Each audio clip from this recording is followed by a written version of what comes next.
ይሄ የቡዳ መንፈስ ሁሉ ነገሯ የኔ ነው ብሎ ካሰበ ወይም ሁሉ ነገሩ የኔ ነው ብላ ካሰበች ወንዱ ላይ ያለችው ሴት ዛር የቀረበችውን ሴት በሙሉ የሚቀርበው የሚነካውን ነገር በሙሉ ታበላሻለች እና ፊቱ ጥሩ ስሜት እንዳይኖረው ፊቷም ጥሩ ስሜት ባሏ ከውጭ ሲመጣ በጥሩ ፊት እንዳትቀበለው በቃ አንቺ ገንዘብ ካልሰጠውሽ ፊትሽ ፈገግ አይልም ማለት ነው ምናምን ይላል። በቃ ሲሰጣት ምናምን ፈገግ ትላለች ከጥቅም አንጻር እና ብዙ ጊዜ መንፈሱ ሴቶችን ጥቅመኛ እንደሆኑ ጎልዲገር እንደሆኑ አድርጎ እንዲታሰብ ያደርጋል። ይሄ በቡዳ ነው። በመተት ከሆነ ደግሞ ሰዎች ያው ሰላቢ መንፈስ ይልካሉ፣ አጥፊ መንፈስ ይልካሉ። ሁለት አይነት ሰላቢ ነው። የሚያጠፋ አለ፣ ያላችሁን ደግሞ ቀምቶ ደግሞ ተጠቃሚ የሚሆን ደግሞ ሰላቢ አለና መንፈሱ እናንተ ላይ ሲላክ ንፉግ የሆነ መንፈስ ይላካል። ለምሳሌ ሰውየው ይበደራችሁና ወይም ሰላቢ መንፈስ ይልክባችሁና ግን የሱ ማንነት የሱ ጸባይ ወደ እናንተ ጋር በመንፈሱ አማካኝነት ይመጣል። ገንዘብ በፍጹም ቢደማው እንኳን የማይወጣ ሰው ከሆነ እናንተ ጋር ሲመጣ እንደዛው ነው የምትወሩት። ስለዚህ ታሞ ሰው እያያችሁት የለኝም የኔ ቢጤ መጥቶ ስለምተ ማርያም እያለ እግዚአብሔር ይስጥልኝ ትላላችሁ። ገብታችሁ መስጠት እየቻላችሁ ተነስቶ ሄዶ እንጀራ ቁርሶ መስጠት እየተቻለ ታካችነትም ድርቅናም ግትርነትም በቃ የለም እግዚአብሔር አሰማም እንዴ ምናምን እንደዚህ መልሳችን ይሄ ነው የሚሆነው። ከዛ አንጻር ብቻ አይደለም የተቸገረ ዘመድ የተቸገረ ጎረቤት ምናምን እያለ ጸጥ ማለት መተው አፋውጥተው ለምነዋችሁ እንኳን አይ እኔ እኮ እንደዚህ ሆኜ ቅርብ ጊዜ እኮ እንደዚህ አድርጌ ምናምን በቃ ምክንያት መፍጠር እያለ ይላል መጽሐፍ ቅዱስ መጽሐፈ ምሳሌ ላይ ማበደር መስጠት እየቻልክ ውስጥህን የሚያውቀው እግዚአብሔር ነው። እየቻልክ የለኝም ብለህ ያን ሰው ስትመልሰው አንተም ያ ነገር እንደሚገጥምህ ነው የሚናገረው እና የለኝም አትበል። መጽሐፈ ሲራክ ላይ በደንብ አጓው የሚናገረው ይሄንን። ስለዚህ ንፉግነት ወይም ስግብግብን ስቁንቁንነት ገብጋባነት ስሜት በውስጣቸው አለ ማለት ራስ ወዳድ ሆናችሁ ማለት ነው። ጫማ እንኳን ለራሳችሁ እንኳን መግዛት አትችሉም። ደህና ልብስ ገዝታችሁ አትለብሱም ወይ በቃ ለሰውም ማትሰጡ ከሆነ ለእናንተም ንፉግ ከሆናችሁ ራስ ወዳድነቱ አልፎ ምን ሆነ ሰይጣን ወዳድነት ይሆናል። በውስጣችሁ ያለው መንፈስ ብቻ የምታስተናግዱ ለልጆቻችሁ የሞታችሁ ለቤተሰብ የሞታችሁ ይመስላችኋል፣ ወይም ደግሞ የተጋደላችሁ ይመስላችኋል። ልጆች እስኪመረቁ ምን እስኪሉ ለማንም አልሰጥም የሌለው መስሎ ለመታየት አይ ደህና ልብስ ከለበስኩ መኪና ከገዛውኝ ወይ እንደዚህ ካደረግኩኝ አለው ተብዬ ስለሚታሰብ ምንም ነገር አላደርግም። የቤታቸውን ኮርኒስ እንኳን የማይቀይሩ ሶፋ ካቀየርኩኝ ብር አለው እባላለሁ፣ ኬታ መጣሽ እባላለሁ። ስለዚህ አይ ብሩ ባንክ ላይ ይቀመጥ ቁጭ ይላል በቃ ዝም ብሎ ለክፉ ቀን እየተባለ ከዛ ለክፉ ቀን ብለው ራሳቸው አሟርተው ታመው ለክፉ ቀን ብሩ ይሆናል። ለመልካም ነገር ያልሆነ ታመው ለመታከሚያ ለኦፕራሲዮን ለምናምን ለብዙ ነገር ብር ይወጣል። ክፉ ቀን ማለት አይደለም። ለደግ ቀን መዋል ሲገባው ለክፉ ቀን ይሆናል። እና ራስ ወዳድነት የሚፈጥረው መንፈስ በብዙ መንገድ ነው። ሰውንም በድላችሁ ራሳችሁንም ጎድታችሁ ነው የሚሆነው። ታዲያ ራስ ወዳድነት ከባዱ። ከዚህ ሁሉ ግን የሚበሳው የዛር መንፈስ ነው። ዛሩ ራስ ወዳድ እንድትሆኑ የሚያደርግባቸው 3 መንገዶች አሉ። አንደኛው በዙሪያችሁ በጎረቤትም በቤተሰብም በዙሪያችሁ ያሉ ሰዎች በሙሉ እናንተ የምታደርጉት ነገር እንዲያውቁ አይፈልግም። በድብቅ በሚስጥር ነው የምታደርጉት። በሚስጥር በቃ ሁሉ ነገር በድብቅ እንድታደርጉት ያደርግና የተነቃ ጊዜ ላይ አይ ይሄ ነገር እኔ ፈልጌውን ያደረኩት መብቴ ነው፣ ስትፈልግ መፋታት ትችላለህ፣ መውጣት ትችላለህ፣ ስትፈልጉ መሄድ ትችላላችሁ፣ መብቴ ነው። ብርቅ በድብቅ ስታደርጉት የነበረውን ነገር ሰው ሲያውቅባችሁ ሲደርስባችሁ ይሄ ይቅርታ ብሎ ሰውን የማካፈል የምናምን ነገር ሳይሆን በቃ ደግ አደረኩ ብሎ በዛው ድርቅ ማለት መጀመሪያ ራሷን ትወዳለች ህይወት እንዲጥማት ወይም ደግሞ ህይወት አዲስ ህይወት እንድታይ ተብሎ የተላከው መንፈስ የሚሰራውን ስራ በዛው እንድታዩት ነው የፈለጉትና ይሄ ዛር መንፈስ ከመጀመሪያው ጊዜ ጀምሮ መሽቁቅ እንድትሆኑ ነው የሚፈልገው። መሽቁቅ ማለት ነው ሁሉ ነገር በቃ በድብቅ ሁሉ ነገር አትናገሩ፣ የኔ ብላችሁ የምትይዙት ነገር አለ ማለት ነው። ጥሩ እኮ ነው እንደዛ መሆኑ፣ ግን ለምን ለመልካም ነገር አይሆንም? ለተንኮል ለምን ይሆናል? ለተንኮል ለምን? እና እንደዚህ አይነት አንደኛው ይሄ ነው የዛር መንፈስ ራስ ወዳድ እንድትሆኑ ከሚያደርግበት ነገር ውስጥ አንዱ። ሁለተኛ በእህል ጉዳይ ነው። በምግብ በእህል ጉዳይ ነው ማለት ባላቸው የሚሰጣቸው ገንዘብ የሚሆን ሚስታቸው የምትሰጣቸውን ገንዘብም ሊሆን ይችላል። ልጆቹም እናትና አባት የሚሰጣቸውም ሊሆን ይችላል። ግን ከየትም ይምጣ ገንዘቡ ለራሳቸው ሲሆን ክሽን አድርገው ወጥ ምናምን መስራት ይችሉበታል። አጣፍጠው ይሰራሉ። እኔማ ሽሮ አልበላም ተቸግሬም ቢሆን ይላሉ። አጣፍጠው በር ዘግተው ተደብቀው ሽሮም ከሆነ ከጠፋ በቅቤ ቆንጆ አድርገው ይሰራሉ። ወርቅ ያስቀምጣሉ፣ ይደብቃሉ።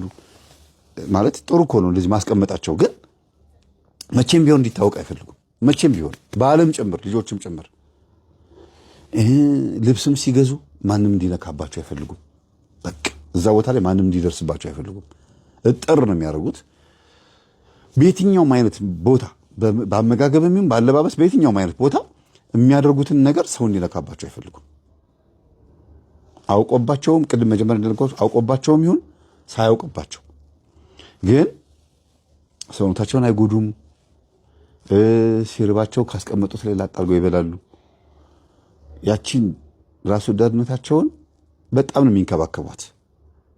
በጣም እና መቋጠር መቼም ቢሆን ለማንም የማያሳዩት ነገር ማስቀመጥ፣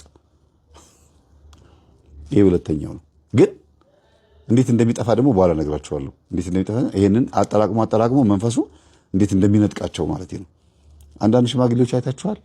ብዙ ብር አስቀምጠው ወትፈው ዘመኑ ያለፈበት ብር ሁሉ ሲሞቱ ትራሳቸው ስር ተገኘ ይባላል፣ ፍራሻቸው ስር ተገኘ፣ ቀብረውት የሆነ ግድግዳ ስር ተወትፎ ምናምን ተገኘ የሚባለው እንደዚህ አይነት ሰዎች ናቸው። ስንት መብላት፣ መጠጣት፣ መሻሻል እየቻሉ የተሻለ ህይወት መኖር እየቻሉ ጎረቤት መርዳት፣ ሰው መርዳት እየቻሉ እነሱም ሳይጠቀሙበት ብሩም ዘመኑ አልፎ ብር እንደተቀየረ እንኳን አያውቁም። ቢያውቁም እንኳን ገንዘቡን አውጥተው እንዳይሰጡ በዛው በስብሶ ምን ብሎ ይቀራል። እና ይሄ ሁለተኛ። ሶስተኛ ግን ራስ ወዳድ የሚባሉ ሰዎች ከሰው ደግሞ ይዘርፋሉ። መዝረፍ ስላችሁ ቀላል መዝረፍ አይደለም። የእነሱ እንዲነካ አይፈልጉም። የሰው ግን ሲሰበስቡ አደገኛ ናቸው። ሁልጊዜ የለኝም ነው። የለኝም ብቻ አይደለም፣ በተገኘው አጋጣሚ ሁሉ ነገር የእነሱ ቢሆን ደስ ይላቸዋል። እና ሴት ከሆነች ለምሳሌ ከባሏ የምትቀበለው ገንዘብ ካለ ባገኘችው አጋጣሚ ሁሉንም የተሰጣትን ገንዘብ ለምትፈልገው ነገር አታውለውም፣ ለሚያስፈልገው ነገር አታውለውም። ሰብ አድርጋ ከዛ ላይ ቁጭ የምታደርገው ገንዘብ ይኖራታል ከተሰጣት ብር ላይ። እና የራሳቸው የሆነውን ንብረት እንዳለ ሆኖ የሰው ነገር ያምራቸዋል፣ የሰው ንብረት ያምራቸዋል። ራስ ወዳድ ሰዎች እንደዚህ ናቸው። ካስቀምጡት ገንዘብ ላይ አንስተው እገሌ ስለገዛ እኔም ይሄን ነገር ገዛለሁም አይሉም። ራስ ወዳድ ሰው ብዙ ጊዜ ከጓደኛው ጋር ኮምፒቲሽን አይገባም። ይሄ እሱ ቤት እንደገዛ እኔም ልግዛ፣ እሱ መኪና እንደገዛ እኔም ልግዛ፣ እኔ እሱ ቤት እንደዚህ ለውጥ እንዳመጣ እኔም ላውጥ አይልም። ራስ ወዳድ ሰው ካደረገ እንዳለው ስለሚታወቅበት ወይም ገንዘብ እንዳለው ስለሚታወቅበት ስጠኝም እንዳይባል እንዳትባልም ሊሆን ይችላል። ብቻ በአጠቃላይ ጥያቄ እንዳይመጣባቸው ሁልጊዜ ተረጂ ሆነው የሚኖሩ ሰዎችም አሉ። ሁልጊዜ በቃ ሲሰጡ እግዚአብሔር ይስጥልኝ አመሰግናለሁ ይቀበላሉ። ያ ሰጪ የነበረው ሰው የሆነ ጊዜ ላይ ድሃ ሲሆን ተቀባይ የነበሩት ሀብታም ሆነው የሚገኙበት ጊዜ አለ። ራስ ወዳድነታቸው ውስጥ አንዳንድ ጊዜ ከበርቴ የሚያደርጋቸው አራጣ ማበደር ቢጀምሩም አሉ። አራጣ ያበድራሉ። እንደዚህ በድብቅ አለኝ ብለው አይናገሩም፣ ግን በድብቅ በጣም ብዙ ስራ ይሰራሉ። እና ዘርዝሬ መናገሩ ብዙ ማስፈላጊ አይደለም፣ ግን ራስ ወዳድነትን ስሜት እናንተ ውስጥም ተጋሩት። እንዴት አይታችሁታል ይሄን ነገር? የንፉግነት መንፈስ ራስ ወዳድነት መንፈስ ነው፣ የስግብግብነት ማለት ነው። ቀጥሎ ደግሞ ሌላው የልክፍት መንፈስ አለ። ልክፍት የሚባለው ምንድን ነው? ድንገት ዘመድ ጋር የሆነ ቤተሰብ ጋር ሄዳችሁ ዘመድ ጥያቄ ሄዳችሁ አንድ ነገር ታዩታላችሁ። ውይ እሷ ቤት ሄጄ ያየሁት የሆነ ደስ የሚል ዕቃ አለ፣ መልካም ነገር፣ ጥሩ ነገር ነው፣ እሱን ነገር እንደው መቼ ይሆን የምገዛው ብላችሁ አይምሯችሁ በዛ ነገር ይለከፋል። የሰው ዕቃ አይታችኋል፣ ወዳችሁታል፣ የእናንተ እንዲሆን ተመኝታችኋል፣ በዛ ነገር ተለከፋችሁ። ከዛ ከሆነ ጊዜ በኋላ ያ ነገር ግን ያ ዕቃ ግን አለ፣ እሱ ጊዜ ዕቃው የለም፣ ተሰብሯል፣ ተበላሽቷል። ወይም ደግሞ እስቲ እንደው ይሄን ዕቃሽን ስጭኝና እንደዚህ ፈልጌው ትዋሱትና ወይም ይዋሱትና ከእናንተ ይወስዱትና በእነዛ ልመስልላችሁ ከወሰዱት በኋላ ቁጭ ያደርጉታል። ሲቆይ ራስ ይመስልሃል አምጣ ብላችሁ የምትቀበሉት ዕቃ የለም አንዳንድ ሰው። ከዛ ዕቃው ይቀመጣል። ዕቃው ከተቀመጠ በኋላ መቀበል እናንተም ትረሳላችሁ ወይም ደግሞ ይከብዳችኋል። ከዛ ስትቀበሉት ዕቃው ተበላሽቷል። ለምን ሲባል የራሷን ዕቃ ትታ የራሷን ድስት የራሷን ዕቃ ትታ ወይም የራሷን የሆነ ነገር ትታ ከእናንተ በተዋሰችው ዕቃ ነው ፍግት ስታደርገው የምትውለው። ስትሰራበት ትቆይና እንዲህ ሳረገው እኮ ተሰብሮብኝ ተበላሽቶብኝ ብላ በቃ ይሁን ችግር የለውም ብላችሁ አሮጌ ዕቃ ትቀበላላችሁ። ያው የሰጣችሁት ዕቃ ራሱ ነው፣ ግን ተበላሽቶ ፈግቶ ብሎ ነው። የራሷን ዕቃ አስቀምጣ በሆነ ጊዜ ላይ እንግዲህ በሴት የምመስልላችሁ እንዲቀላችሁ ብዬ ነው። እቤቷ ስትመጣ ምናምን እቺ ሴትዮ ዕቃ ያዋሳችሁ ሴትዮ ስትመጣ ያንኑ ራሱን ዕቃውን ሴትዮዋ ቤት ታየዋለች፣ አዲስ ሆኖ ሌላ ዕቃ ማለት ነው። እና የራሷ ዕቃ ያላት ነው የኔን ዕቃ ስታደክም የነበረው ብላችሁ በጣም ትገረማላችሁ። እና በአንድ በኩል የራስ ወዳድነት ባህሪ እንዲህ ይመስላል፣ በሌላ በኩል ደግሞ ያጠፋል።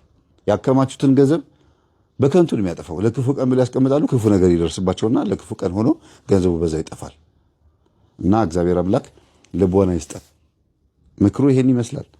እንደ ምክር ከወሰዳችሁት ሰፋ አድርጋችሁት እናንተ በአንድም በሌላ መንገድ እግዚአብሔር አስተምሮናል። ስለነበረ ሰዓቱ ለአምላካችን ስም የተመሰገነ ይሁን። ቻው። የገጠመኝ ነገር ምንድነው? ልክ ሴት ልጃቸው እንደተፋታች ያኛው ወጦ ኢሉሚናቲ ሆኖ ነበር።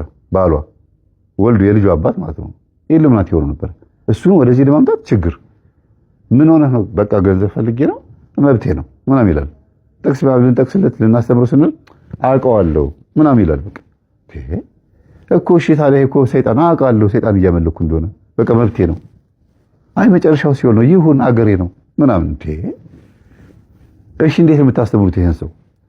ከዛ ይሄማ ራሱን የሚያወራኝ መንፈሱ እንደዚህማ የሚል እኔ ሰው አጋጥሞኝ አያውቅም። ሰው ሆኖ ኖ ኢቭን ራሳቸው ኢሉሚናቲዎች ራሳቸው ሰይጣን ማህበረተኞች ራሱ እንኳን እንደዚህ አይሉ ተደብቀው ነው ኮንስፓይሬሲን የሚያደርጉት ሴራን የሚያደርጉት እንጂ በጋድ ያደርጉትም። ይሄማ ግትርነት ነው ሆን ብሎ ነው አልኩኝና በጆግ እንደለመድኩት በጆግ ጸበል አመጣሁኝና እና ብላችሁ ጥሩ ታውቂና ሲመጣ አለበስኩት። የቅዱስ ሩፋኤል ጸበል ነበረ።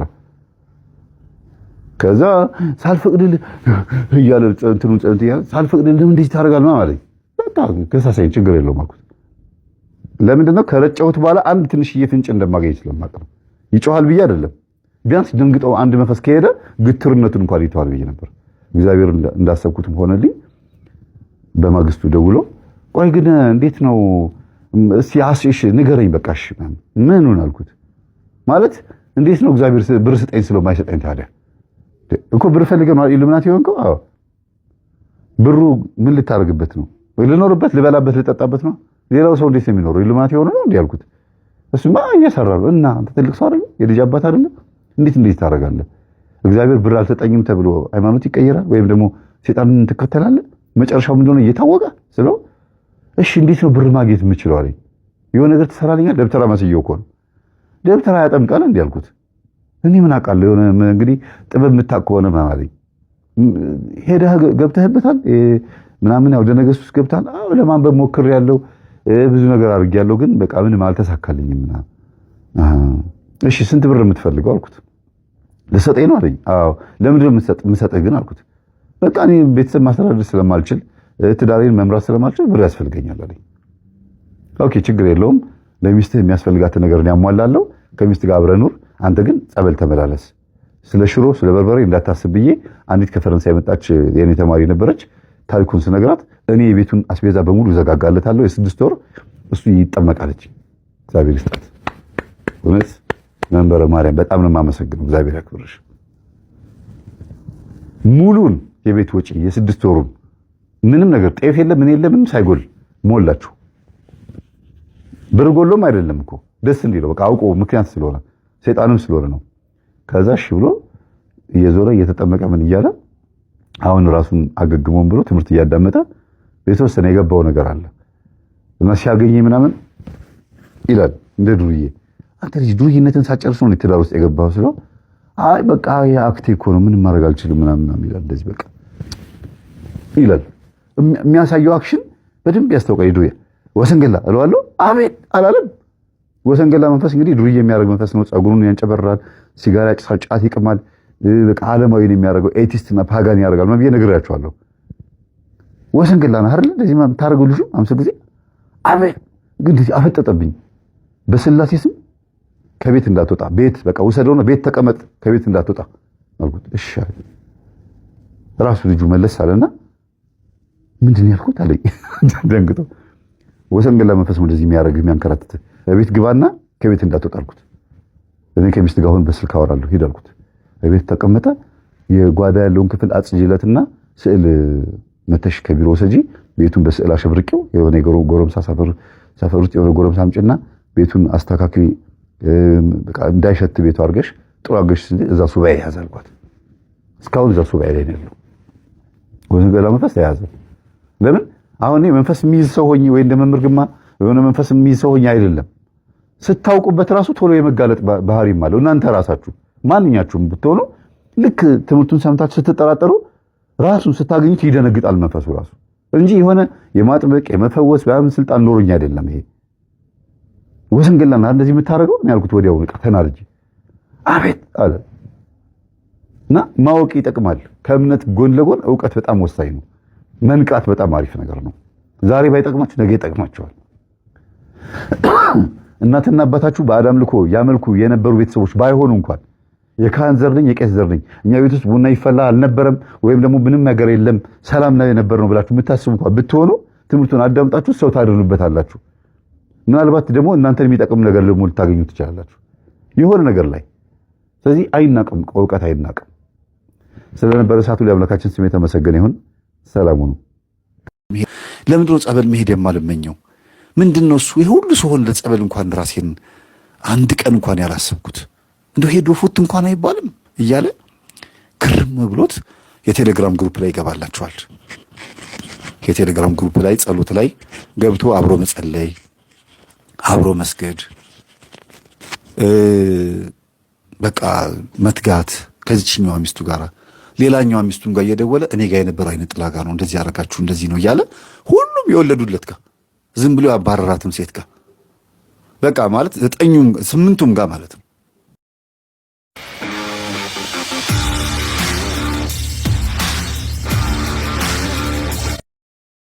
የወለዱለት ጋር ዝም ብሎ ያባረራትም ሴት ጋር በቃ ማለት 8ቱም ጋር ማለት ነው።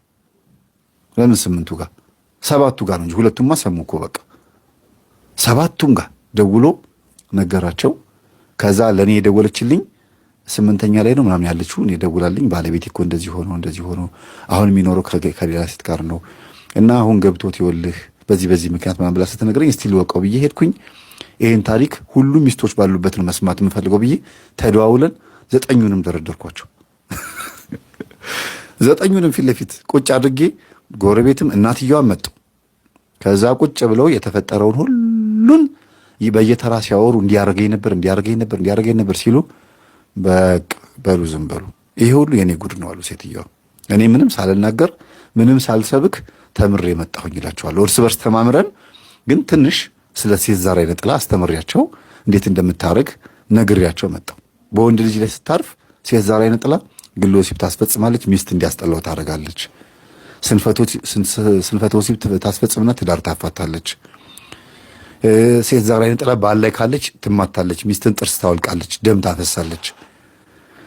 እንደገና ደግሞ እንደ ባህታዊ እንደ መናኝም ልታስመስል ትችላለች። እኔም ሚስት አላገባም ባል አላገባም ይሉና ወንድ ዛር ካለባቸውም ሴት ዛር አይነ ጥላ ልክ እንደ ወንዱ ላይ እንዳለች ሴቷ ላይ ደግሞ ወንድ ዛር አይነ ጥላ ካለ እንደዚሁ ታርፍባትና መናኝ መስላ መነኩሴ መስላ እንደዚህ ነው ጸጋሽ ነው ብላ አስመስላ በአመክሮ በምንኩስና ገዳም ታስገባና እንደገና መልሳ በዝሙት ደግሞ ታስወጣለች። ይሄ ነው። በጣም አመሰግናለሁ ጂ&ኤፍ ፋሚሊ እስካሁን ድረስ በጣም ብዙ እያገዘኝ ነው። ወንድ ይሁን ሴት አላወቅኩኝ። በጣም አመሰግናለሁ። እግዚአብሔር ይስጥልኝ። ተባረክ። ስጦታው በዛብኝ እንደው ትንሽ ላይ እንደው ይብቃኝ ብዬ አስባለሁ። ወንድማችንን እግዚአብሔር ያክብርልኝ። በእውነት በጣም ነው የማመሰግነው። ያለ ዛሬም ደግሞ ይሄንን ዩቲዩብ አላየሁትምና ወይ ምናልባት ስለሰጠኝ ያየሁት እግዚአብሔር ያክብርልኝ። ሐቁን ግልጽ መነጋገር ይሻላል ብዬ ነው እና እኚህ እናት ምናልባት ይሄ ታሪክ እዚህ ቤተሰብ ውስጥ ታሪኩ ይኖራል ብዬ አስባለሁ። ጂ&ኤፍ ቤተሰብ ውስጥ መስጦት ወይም ደግሞ የሚያገናኛቸው ታሪክ ሊኖር ይችላል ብዬ አስባለሁ። ካልሆነም እንዲሁ በማድረጉ እግዚአብሔር ያክብርልን። በእውነት እግዚአብሔር ቤተሰብ ውስጥ ያለ የእግዚአብሔር መንፈስ ሁሉም አንድ አይነት ሆኑ ሚስቶች አንድ አይነት ተመሳሳይ የሆነ ሐሳብ ነው። በቃ ይሄ ልክ ነው፣ ይሄ አንድ መንፈስ ነው ሁላችንም ሲያባራን የነበረው። ግን አሁን ሲባል አሁን በቃ ሁላችሁንም እረዳችኋለሁ፣ ለሁላችሁም ተቆራጭ አደርጋለሁ ምናምን ብሎ ቃል ሲገባ አንፈልግም። እኛ መተዳደሪያ የምትሆን የትንሽ ትንሽ ነገር የራሳችን ነገር እስከዛሬ አዘጋጅተናል። አመት በዓል ሲሆን ብቻ እንኳን አደረሳችሁ እያልክ ደውልልን። እቺም ወደ እሷ የደወልከው ሁሉም እምቢ ካሉህ ወደ እኔ ደውል ስላለችህ ነው። ባትልህም ኖሮ ምናልባት ላትታረቅ ትችል ነበረ። የምስራች በጣም አመሰግናለሁ። እግዚአብሔር ያክብርልኝ፣ እግዚአብሔር ይስጥልኝ። በጣም አመሰግናለሁ። በወጣ የተካብያለሁ እና ሌላው ደግሞ በጣም ግራም ያጋባው ነገርና ማለት እንቆቅልሹ ከተፈታ በኋላ ደግሞ በጣም እንትን የሆነበት ትንግርት የሆነበት ነገር ደግሞ መሰላችሁ፣ በዝሙት የሚያውቃቸው ሴቶች ደግሞ መደወል ጀመሩ። በቃ እና ሚስቱ እንድታነሳ ነው የሚፈልግ። ይኸው እንኪ እያለ እቤት ሆነህስ እንኪ አንሺ ትለኛለህ፣ ስራ ቦታ ሆነህ እኮ እንዳይሸውዱህ ነው። ስለዚህ ሲም ካርድ ቀይር አለችው። ሲም ካርድ ቀየረ። ከዛ የሚደውል የለም።